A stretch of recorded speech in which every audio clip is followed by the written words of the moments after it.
So, yun. Okay. Hi, guys. Good morning na, no? So, 12 a.m. So, kakatapos lang kasi natin mag-design. Kaya ngayon lang tayo nakapag-video. Pero, ngayon, update lang tayo sa market. Kung ano yung nangyari sa market. So, quick update lang. So, let's start on BTC.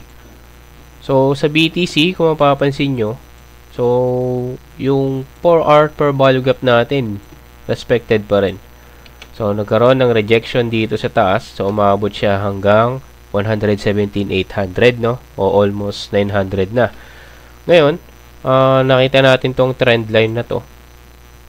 So, possible na reject siya. Ngayon, bumalik dito sa 4 hour per value gap natin. So, nag-entry tayo dito ng alam ko ano 117. So, nag-short tayo, sakto, exactly 117 yun.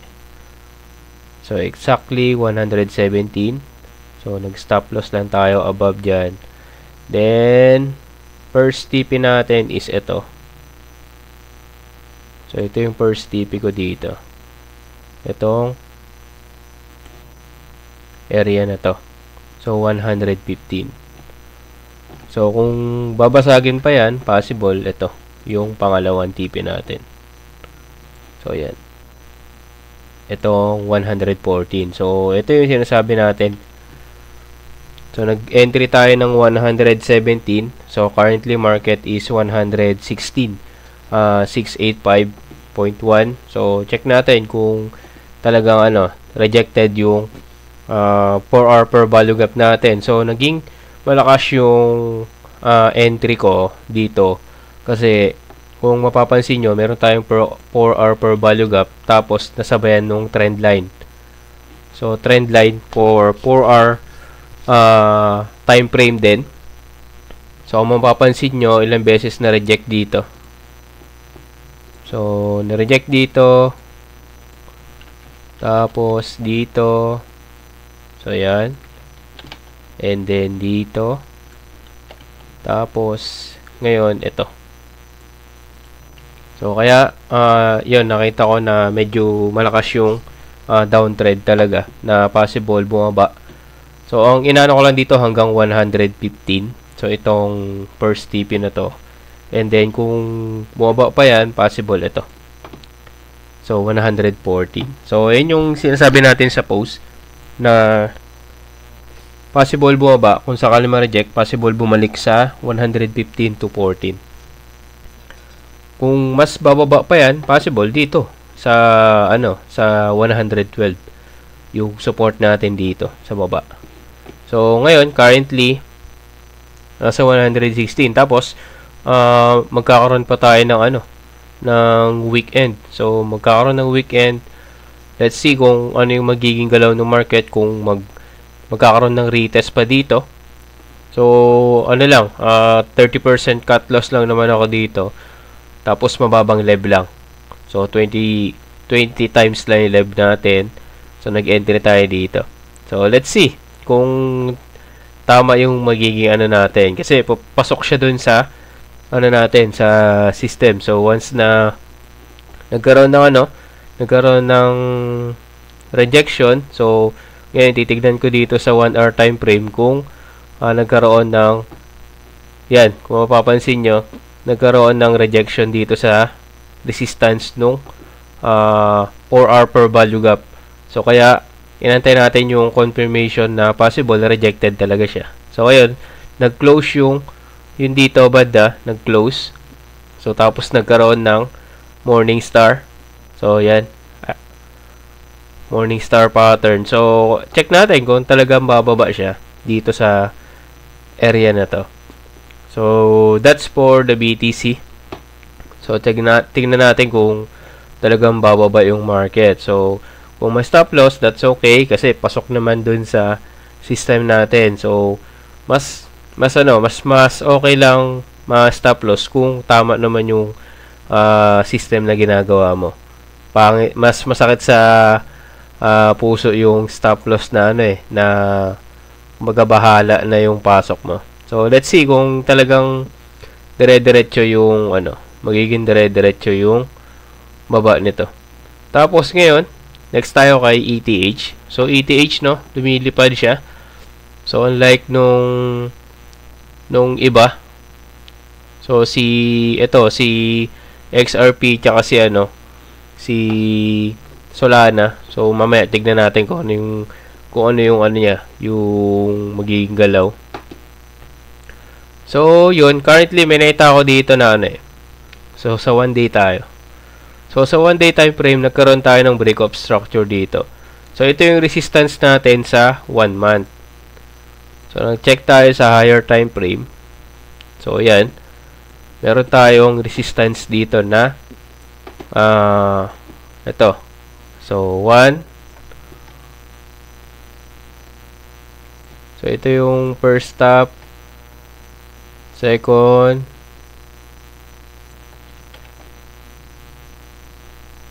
so ito third, tapos ito yung pangatlo. So ayan, kaya ito yung naging resistance natin. So ang resistance natin is 4,100. So around dyan yung yung resistance ko. So yun yung sinabi natin sa post kanina. So ngayon, aabangan natin yan. So kung magkakaroon ng close dito. So kung magkakaroon ng close dyan, nasa 1 man tayo kaya medyo medyo mataas. Pero ito yung possible na resistance natin dito, 4,100. So kung magme-maintain yan dyan hanggang next week, so mag-start siya dyan, mag-stop dyan ng medyo matagal sa 4K. So possible magkaroon ng new all-time high na si ETH. So ang dapat i-break niya is itong 4,919. So yan yung dapat niyang ma-break na key level. So dito currently naglalaro yung market sa yan 4,200, tapos bumababa ng 4,900. So kung magi-stay siya diyan hanggang next week, so let's see kung ano yung magiging galaw nung market, lalo na sa yan forexfactory.com. So check natin sa Monday, by Monday ba yan? Check natin dito sa calendar. So August 12. So Tuesday, by Tuesday. So yun, 8:30 AM. So hindi ko alam kung ano to kung time nila. So yan time nga nila. So gabi sa atin. Sa kanila lalabas yung CPI ng umaga. So 8:30 AM. So ngayon, check natin kung ano yung magiging galaw or ano yung magiging result. So ngayon ang forecasted nakalagay is 2.8 tumaas. So 'di ba gaya nung sabi natin nakaraan, once na tumaas yan, negative impact for the crypto or sa market.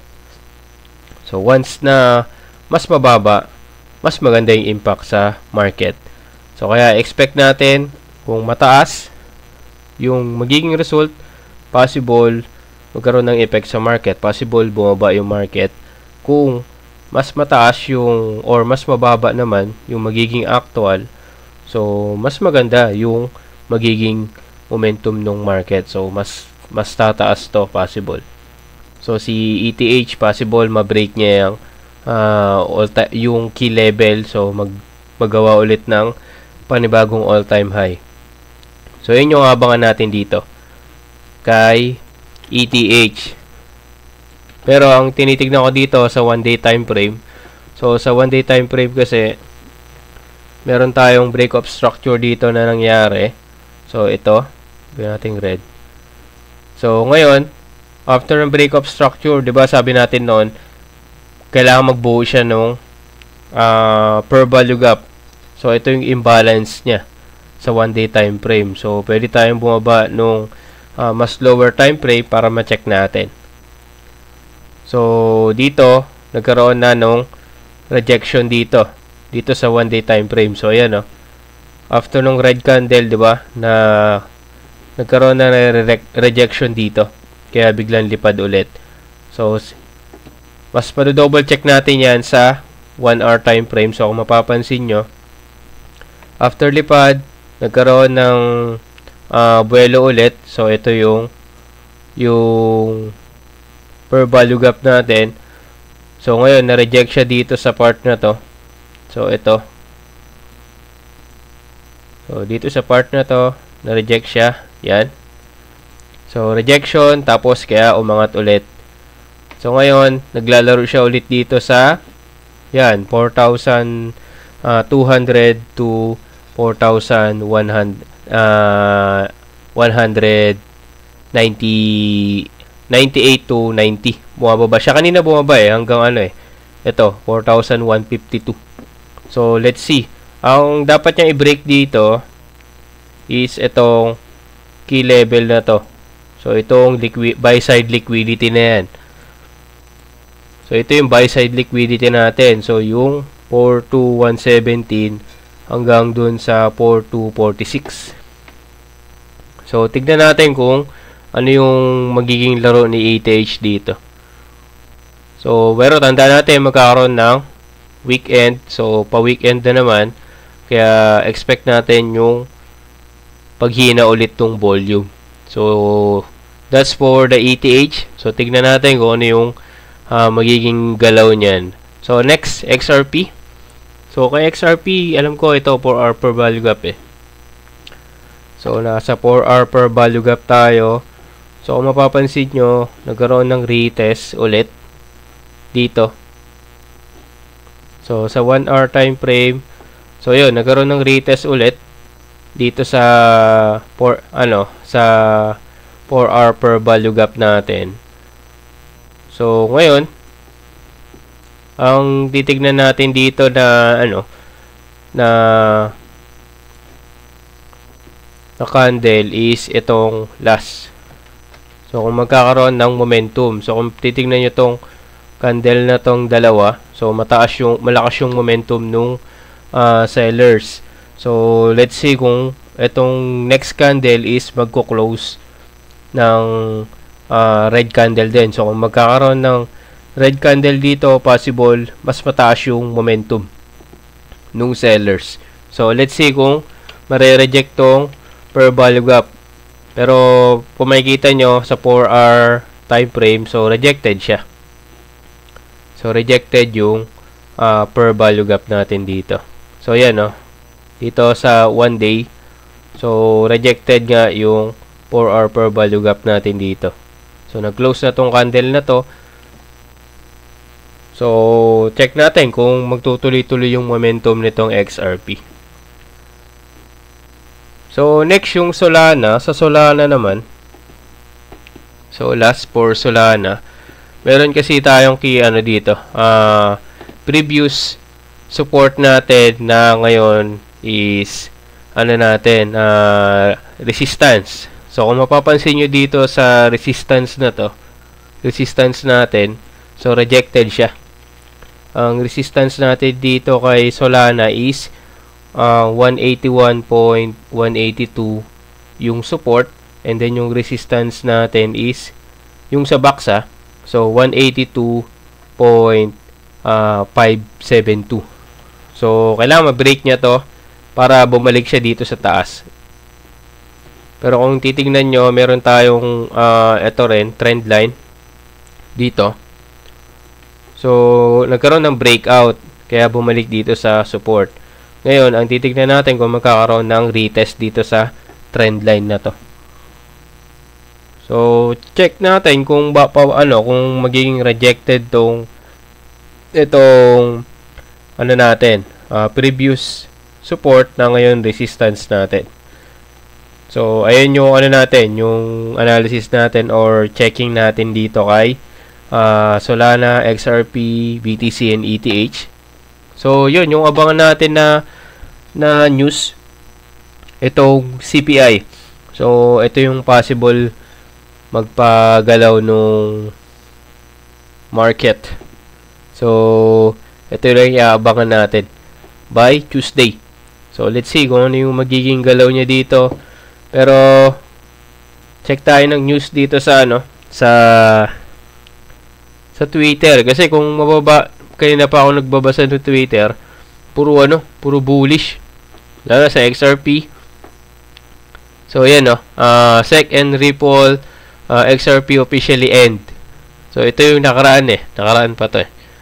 So, na-dismiss na yung, yung kaso nung XRP. Kaya, good news for the XRP. So, yan, yung ETH nga. Yung ETH yung ang parang lumilipad ngayon. Ang lang, baka ma-oversold. So, check natin yung rejection sa taas. So, ito, isang whale. So, nag-panic sold ng 38,582 ETH. So, nag-panic sold siya. Tapos, nag-back in ng 4,010. So, nag-panic sell, no? So, yun, ito. Mga good news nga sa, sa XRP.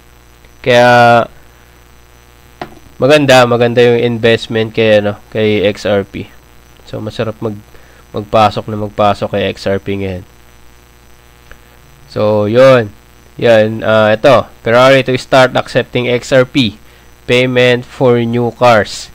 So, bili ka na sa bili ka na ng sasakyan, gamit yung XRP. So, yan. Ito nga, yung SEC versus Ripple. Case officially closed.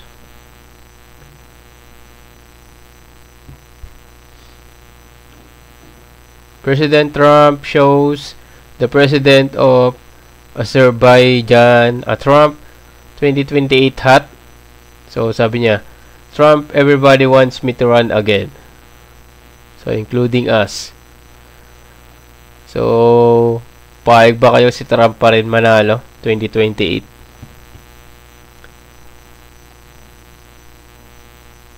So, yun.